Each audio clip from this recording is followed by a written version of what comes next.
సుమన్ టీవీలో మీ personal and business promotions కోసం కింది నెంబర్కి కాంటాక్ట్ చేయండి. వయసేమో మీరిపోతోంది, పెళ్లి కాలేదు, పిల్లేమో ఇంకా దొరకడం లేదు. ఇంతలోనే ఓ అదిరిపోయే వార్త. మంచి అమ్మాయి ఉంది, పెళ్లి చేసుకుంటావా అని కబురు. ఇంకేముంది, నిమిషం ఆలోచించకుండా ఓకే చెప్పేశాడు. అమ్మాయి చూసిన రోజే నిశ్చితార్థం కూడా జరిగిపోయింది.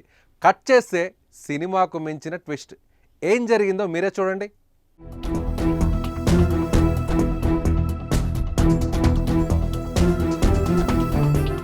పెళ్ళి ప్రతి ఒక్కరి ఎమోషన్.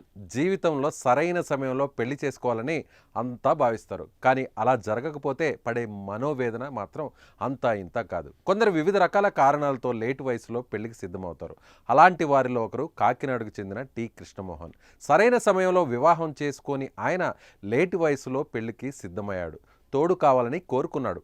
అమ్మాయి కోసం వెతకడం ప్రారంభించాడు. తెలిసిన వారికి పిల్ల ఉంటే చెప్పండి అంటూ చెప్పేశాడు. ఈ క్రమంలోనే శిరీష అనే మధ్యవర్తిని సంప్రదించి విషయం చెప్పాడు మనోడు.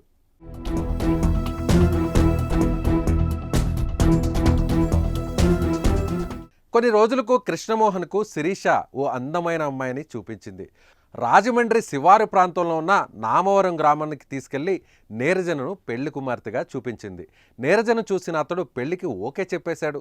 అమ్మాయి బాగా నచ్చడంతో కృష్ణమూర్తి పెళ్లికి సిద్ధమైపోయాడు.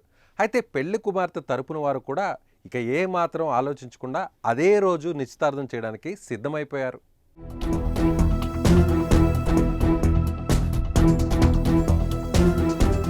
ఆ నిశ్చితార్థం కాస్త జరిగిపోయింది. ఇక మాటలు మొదలయ్యాయి. తర్వాత 2 పర్యాయాలు 6 లక్షల రూపాయలు బంగారం, సెల్ ఫోన్లు ఆ అమ్మాయికి ఇప్పించారు పెళ్లి పెద్దలు. అందిన కాడికి దోచుకున్నారు. తర్వాత పత్తా లేకుండా పోయారు. వారి గురించి ఆరా తీసిన కృష్ణమోహన్కు నిర్ఘాంతపోయే విషయాలు తెలిసాయి. వారంతా కలిసి కృష్ణమోహన్ను బకరాన్ చేసినట్లు తెలిసింది.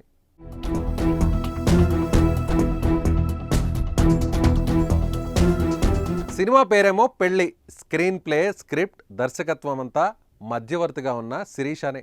నీరజ ఇక హీరోయిన్గా వ్యవహరించింది. పెళ్లి పెద్దలు ఆర్టిస్టులు అయిపోయారు. నిర్మాత మాత్రం కృష్ణమోహన్. ఈ ఎపిసోడ్లో జరిగింది ఇదే. వారంతా మోసగాళ్లే. పెళ్లి కూతురుగా చూపెట్టిన నీరజకు అప్పటికే పెళ్ళై ఓ కుమార్తె కూడా ఉంది. వారంతా ఒకటే ట్రూప్. పెళ్లి కాని ప్రసాదులే వారి టార్గెట్. ఈ విషయం కృష్ణమోహన్కి తెలిసేసరికి నోట మాట రాలేదు. వెంటనే పోలీస్ స్టేషన్కి వెళ్ళి ఫిర్యాదు చేశాడు. ఘటనపై కేసు నమోదు చేసి పోలీసులు విచారణ చేస్తున్నారు. శిరీష అని ఒక ఆవిడ ఇతను పరిచయం అయింది. గతంలో 2 పెళ్లి సంబంధాలు చూపించారు ఆవిడ. చూపిస్తే ఈయనకి నచ్చలా, ఆ సంబంధాలు నచ్చలేదు. నచ్చకపోతే మళ్ళీ ఇంకో సంబంధం తీసుకోవడం. సుమారు 2 నెలల అమ్మాయి నచ్చి అతను పెళ్లి చూపులకు వెళ్ళడం జరిగింది. ఆ పెళ్లి చూపులకు వెళ్తే అదే రోజున వాళ్ళందరూ కంగారుగా హర్రీగా ఇతనితో ఆ అమ్మాయిని ఇచ్చి నిశ్చితార్థం చేయటం. ఆ నిశ్చితార్థ సమయంలో ఇతనితో కొంత బంగారం, కొంత సెల్ ఫోన్ కొనిపించుకోవడం, అదేవిధంగా కొంత డబ్బులు తీసుకోవడం జరిగింది. ఆ తర్వాత ఆ అమ్మాయితో పెళ్లి చేస్తానని సుమారుగా ఒక 5.5 లక్షల దాకా 5.5-6 లక్షల దాకా డబ్బులు తీసుకోవడం జరిగింది. తీసుకున్న తర్వాత ఇతనికి తెలిసినటువంటి విషయం ఏంటంటే అప్పటికే ఆ అమ్మాయికి పెళ్ళయిందని, ఆ అమ్మాయి వాళ్ళ చేతిలో అతను మోసపోయిందని చెప్పి తెలిసింది. దాని మీద 1 టౌన్ పోలీస్ స్టేషన్లో రిపోర్ట్ అవ్వడం జరిగింది.